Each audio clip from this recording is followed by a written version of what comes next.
Paano hindi malaman ng ka-chat natin na binasa na ang kanilang message na sinend sa atin? Ibig sabihin, binasa mo na ang kanilang message or sinend mo na pero hindi mag-appear doon sa messenger nila na sinend mo na ang kanilang message. Bagay ito sa mga taong palaging busy at hindi agad ma-replyan yung nagme-message sa kanila. Kung gusto mong malaman kung paano hindi malaman ng ka-chat natin na binasa ng kanilang message, panoorin mo ang video na to. Una, punta tayo ng messenger apps.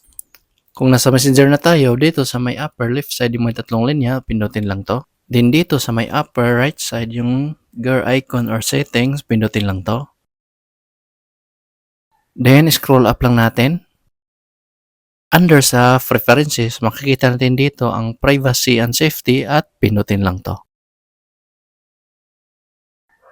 Then dito sa baba makikita natin ang read resets at pindutin lang to.